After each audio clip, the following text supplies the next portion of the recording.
This is Political Core, the non-PC edition of The Erin Cruz Show, where you decide the topics.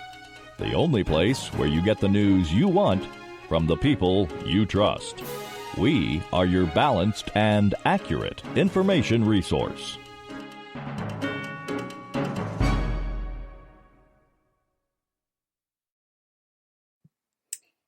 Hello and good evening and welcome to the Erin Cruz Show, coming to you from Palm Springs, California. This is Political Core. I am your hostess, Erin Cruz. Thank you for joining me. Tonight's topic is about Obamacare. What else could we talk about? I mean, it's everywhere, right?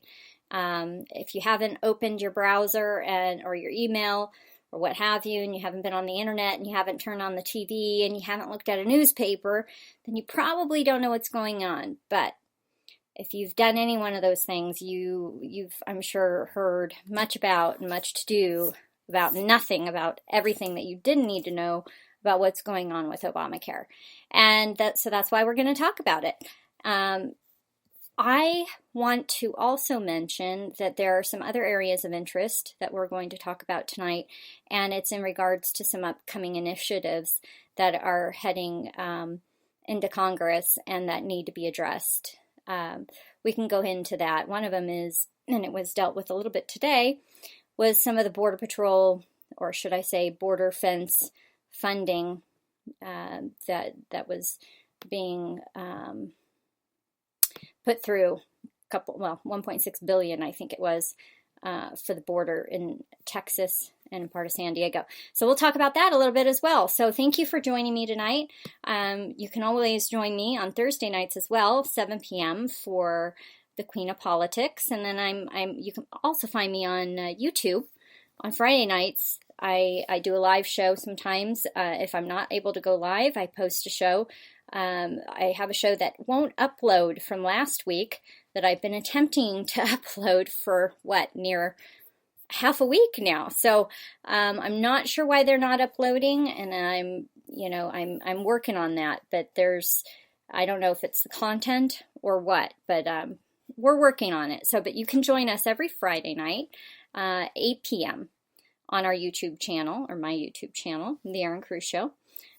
You can find us on social media, The Erin Cruz Show, or my main at Wagner Girly is on Twitter. It's that little at, little doodad, WAGNERGIRLE, and that's my political Twitter. It gets a little unruly over there, so you gotta be a little bit brave. Anyway, that's you can find us all over social media. You can also go to my website at www.erincruz.com and find all of the links you wanted to find and more. Also, some resources are on there for you as well for your political outreach and activism. And you can also send us an email at info@erincruz.com. And I will always be glad to reach out to you and help with whatever you need in your political activism and in your community. If I can help, I will.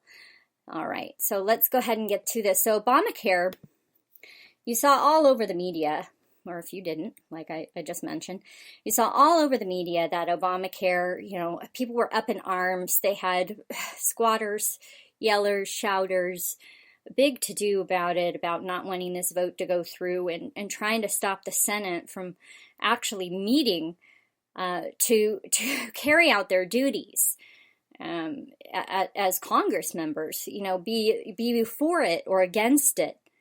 It doesn't matter which side. In my position, it doesn't matter which side you're on, for it or against it. Congress should always be allowed to go in and do their job. You don't have to like what they're doing. You can remove them at the ballot box, okay, baby? But I'm going to tell you, Congress should always be allowed to meet and carry out their duties. It's a fundamental part of our national function. So when we have people who are acting like they did today, many of which probably need to go get jobs or something, find their time in other ways, when we have people acting like they did today, it's It's shutting down the process, the same process they're trying to defend and say that we want the right to be able to have the insurance coverages that we have, Obamacare, poor people don't have insurance, we need to provide that. Whatever they're standing up for, and freedom to have whatever they want to have.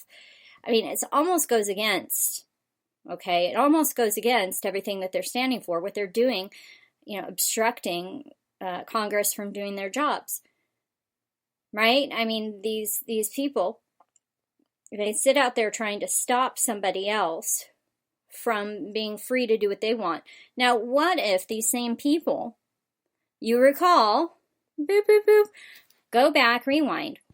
If you recall, 2009, 2010, Tea Party, which I was part of, many different groups of people from all walks of life met and came together for various reasons and belief systems that pretty much were speaking up against Obamacare and government taking over healthcare. It didn't matter didn't really matter so much why or what your beliefs were as to what kind of reforms you wanted or didn't want. The whole point was most of the people there were taxed enough already. They didn't want governments stepping in and taking over a large portion of our economy, which would be the healthcare portion of our existing economy. So many of those people came together, millions, in fact. Media refused to cover it objectively, and they met, and it was peaceful. Okay. I don't recall, and there could have been very isolated and small incidents, and I'm going to tell you, if they were there, media would have picked them up in a heartbeat. I don't recall such an outward negative response to the Senate and the House meeting to vote on Obamacare. I mean, we were adamant about it not getting passed, and we did everything we could in terms of meeting and protesting and speaking out peacefully against the reform, quote unquote, what they called reforms in healthcare, which ended up being a lot different than reform. But in any case, overall takeover of our health care and insurance programs. But in any case, we didn't see this type of, violence and aggressive, outright, blatant, anti-Congress activities. I mean, yes, it was an anti-Congress meeting and voting on things, of course, but it was a lawful means by which the people gathered and expressed their disdain for what was going on. It wasn't this violent, aggressive response that we saw this morning. So that's what we saw. We saw many people gathering together and literally trying to stop the Senate from meeting and voting on what they called voting to repeal Obamacare. Now, if you have a brain, okay, and you can think for yourself, which I know many of my listeners do, and my followers do, my friends do, very smart people. Many of you are educated, self-educated, self-made people, good critical thinkers. I know that. Then you would know that, or maybe you don't know because you've been reading the fake news and you're not privy to actually what's going on. Today was not voting to repeal Obamacare. Today, the Senate met. There were two options that could have been voted on, as Rand Paul very nicely emailed it out in the morning, explaining that he wasn't sure which portion or which bill was going to be put up for vote. There were two options that were going to be put up, and what ended up being put up is the AHCA.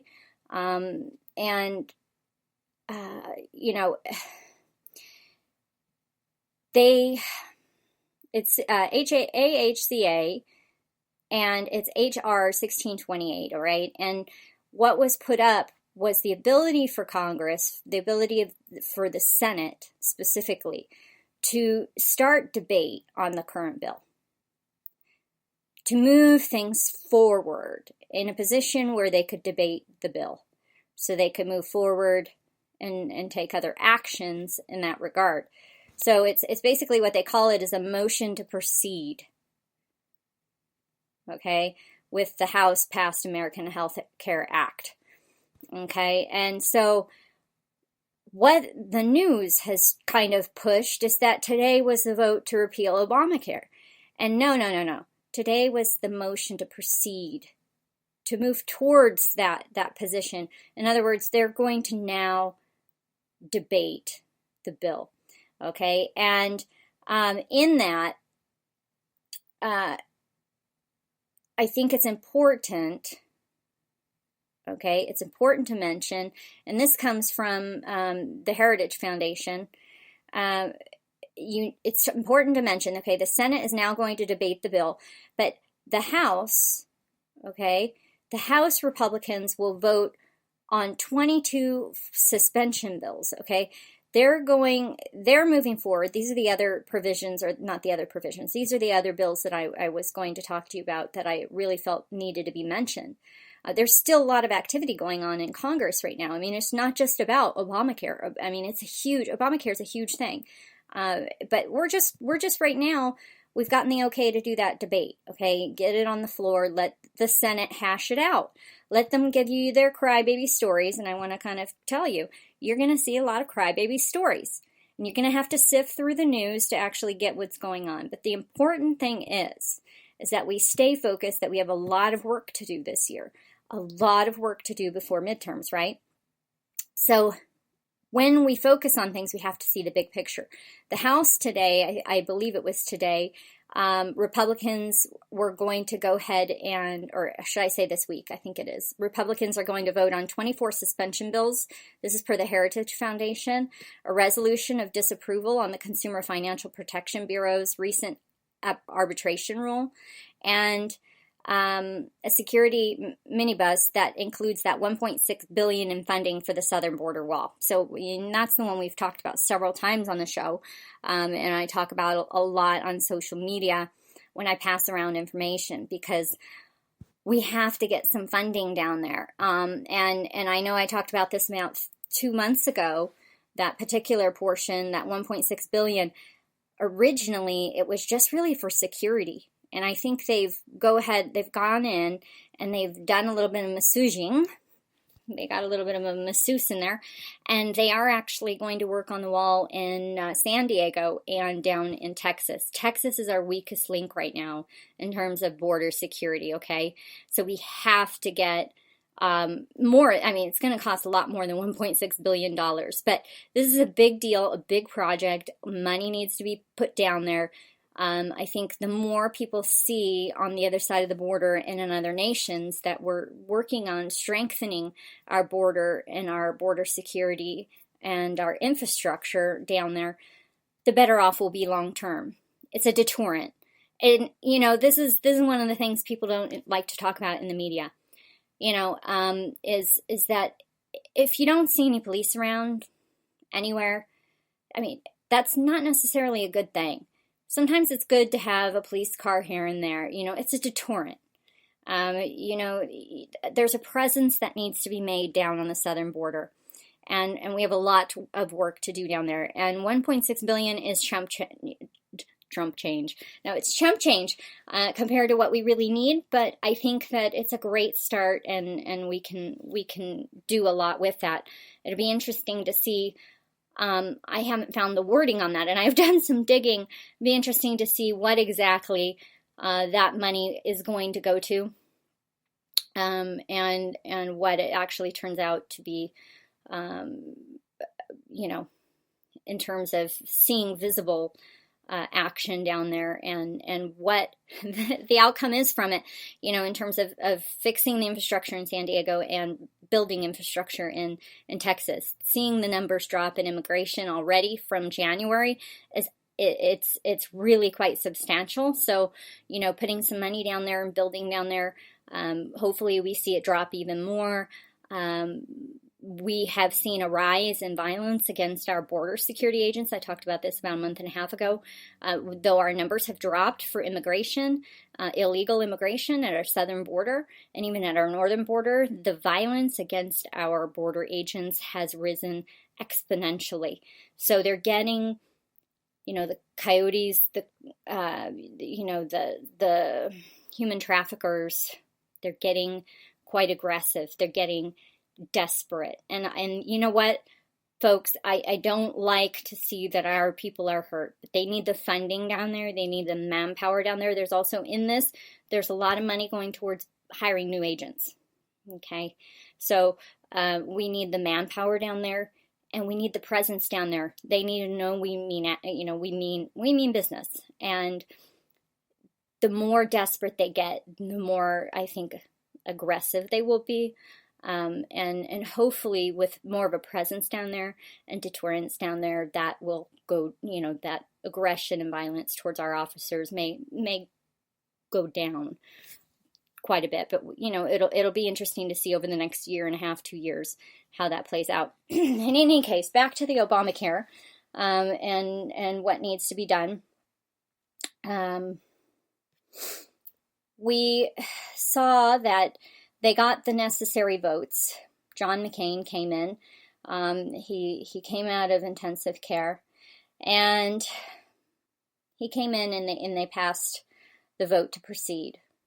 And that basically opens the Senate for 20 hours of debate on the future of Obamacare and repeal. Okay. The senators, this is the interesting thing. The senators then, at that point, okay, they have the unlimited ability to offer amendments. It's very important that we watch them like hawks. Okay, those 20 hours, people are going to be watching and watching and watching. There's going to be a lot of doctrine that comes through. I call it doctrine because that's really what it is. Doctrine that comes through where they offer amendments, and then basically, right now, there's no real agreement on what the Senate Republicans, what that final policy is that's going to emerge. Okay, they're talking about that it might, and this is from the Heritage Foundation. What I'm reading here is it says it's likely going to reflect the Senate's Better Care Reconciliation Act. Okay, BCRA, which I hated that term. And that BCRA, I know I talked about it last week.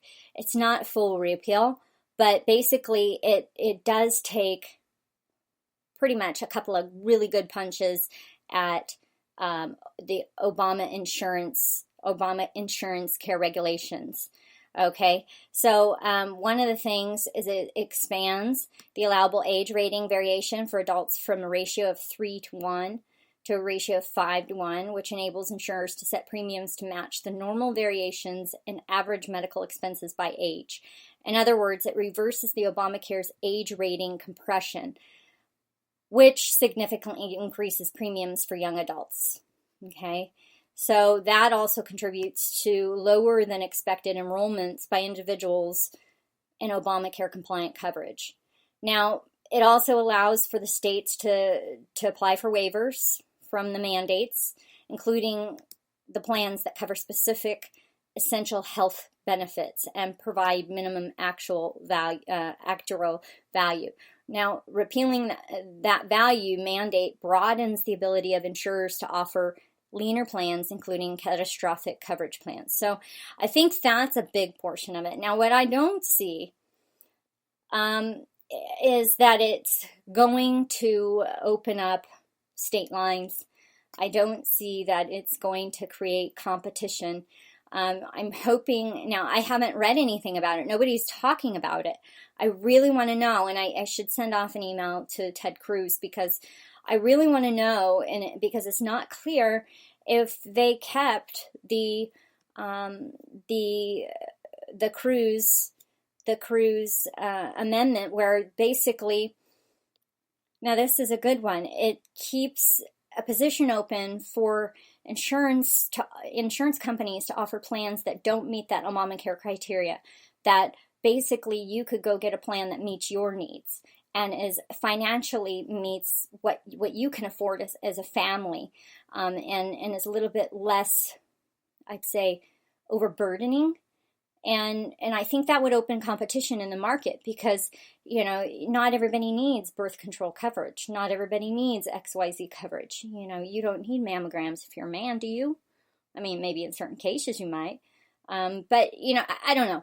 I just think that, for example, if you are a healthy 24-year-old and you don't need all these different kinds of coverages, you could get a more skeleton program that pretty much just covers your physicals. And if you have to go to the doctor for an illness, minor illness, for antibiotics, it's not $400 a month, right? And so therefore, instead of wanting to just pay the tax or the fee or the fine, I call it a tax because that's really what it is, for not holding insurance, you could get a plan that best meets your needs and still be participating in terms of healthcare. The other thing it doesn't mention, and I haven't heard anybody really talk about this, okay, it does not, I guess, well, they still have a mandate, if you will, in that current AHCA bill. It's a different sort of approach to the mandate. And I mean, the Cruz Amendment, if kept, like what they called it was the freedom option, where it opened up that kind of insurance platform for more reasonable rates and premiums for people who want kind of bare bones coverage. If those are kept, that is going to create competition because these other companies aren't going to know that they get those hot diggity dog premiums. Okay, they're going to know that XYZ kid who can barely afford to have insurance at all. It's maybe cheaper for him to get this bare bones coverage, but he'll still have coverage. And then these other companies, they're going to have to kind of adjust their expectation of the American people. Right now, what we have is a situation where the insurance companies know everybody has to have something. Okay, they're banking on the fact that everybody has to have insurance, and if you don't have it, you're going to pay a fine. So eventually, you're going to cough up the money, and that's no good. Right? So anyway, I'm hoping they address some of those things in the Senate, and they really kind of hash that out. They create competition across state lines. Many people want to see a full repeal, nothing done. I don't believe that that's going to be realistic. I've always said, don't jump on the hottest news right now. You need to sit back and watch. You need to sit back and watch a little bit because, it's something that's not going to resolve overnight, okay? And whatever gets accomplished, no matter what side of this argument you're on for repeal, full repeal, repeal and replace, you have to remember that right now at this point, what we need is action and movement. We don't create more policy and bad policy to override a bad policy, right? We don't want to do that. But at the same time, if we can tweak the position right now and we can see that the premiums start to ease, we can see that we've provided a platform by which the insurance companies, the costs start to come down, healthcare costs start to come down, people are still able to get the care that they need.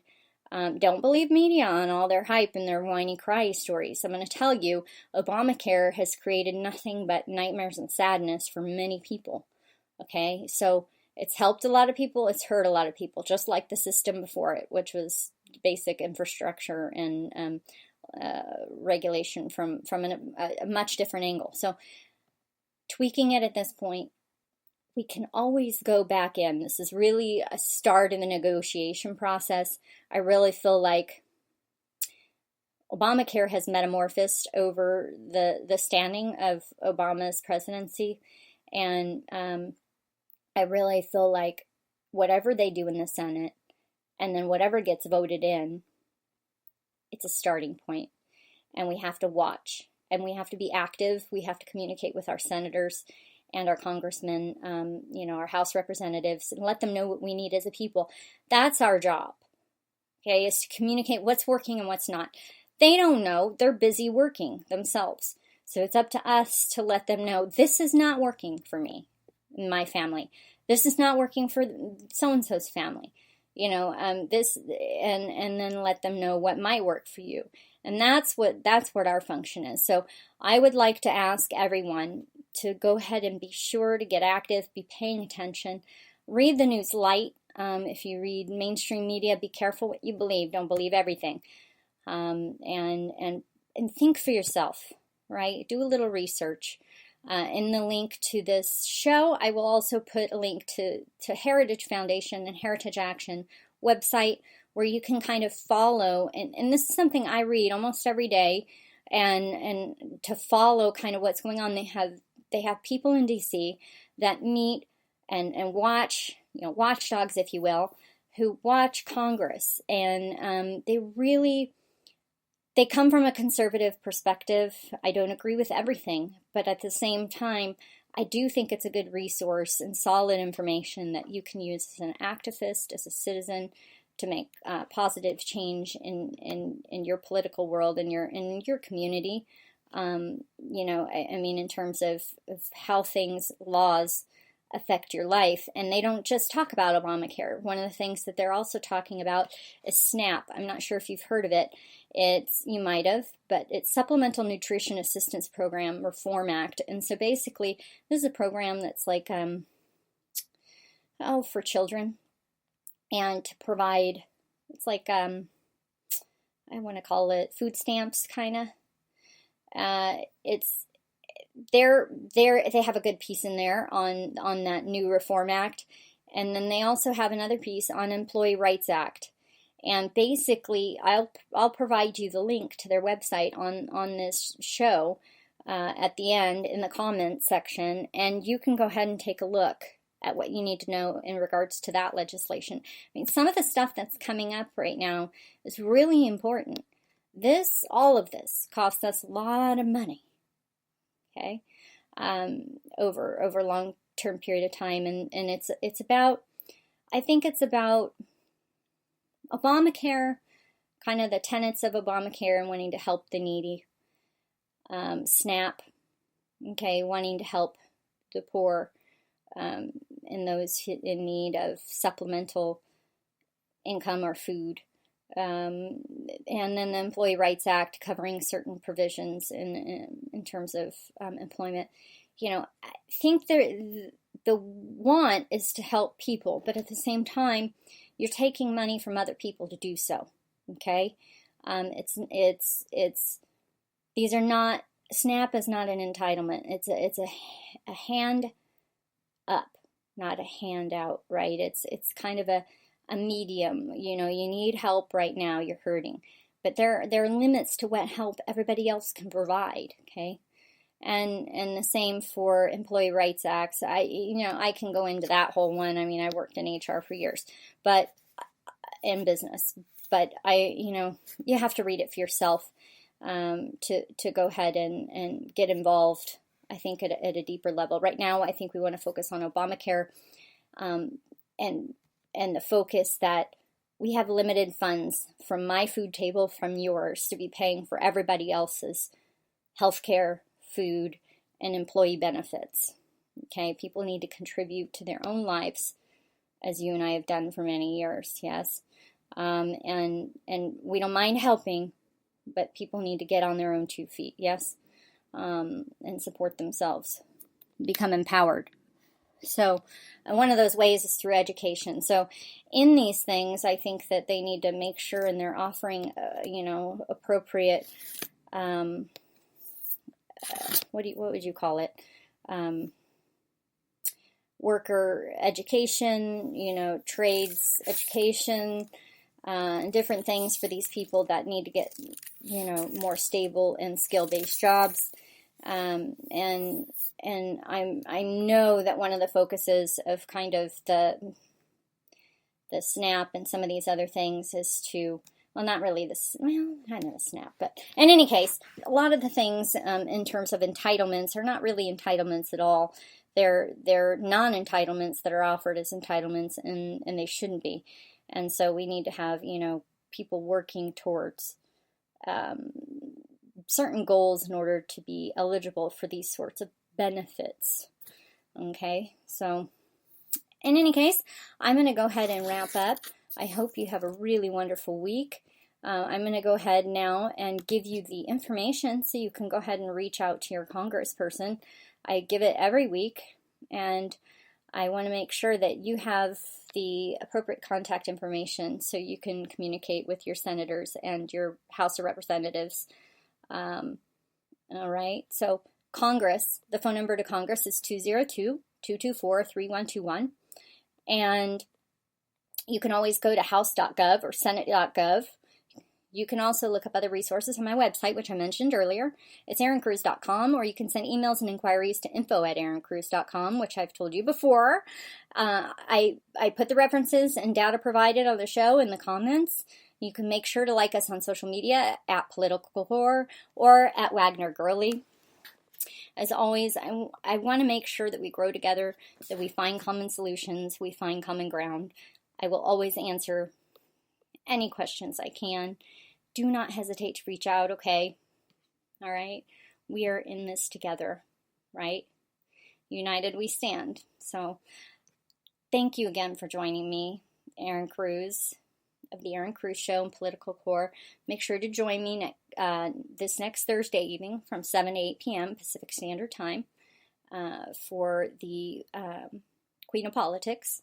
It's a lot more fun on Thursdays because we don't try to get to the kind of the core of the issues. So we have a little bit more fun with things. Okay, so God bless you. I hope you have a wonderful evening, and God bless America.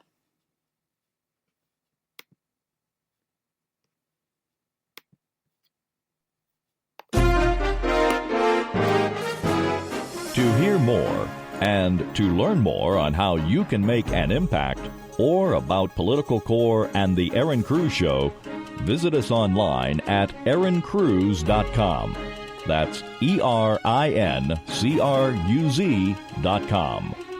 Thank you for joining us, and see you at the same time and the same place next week.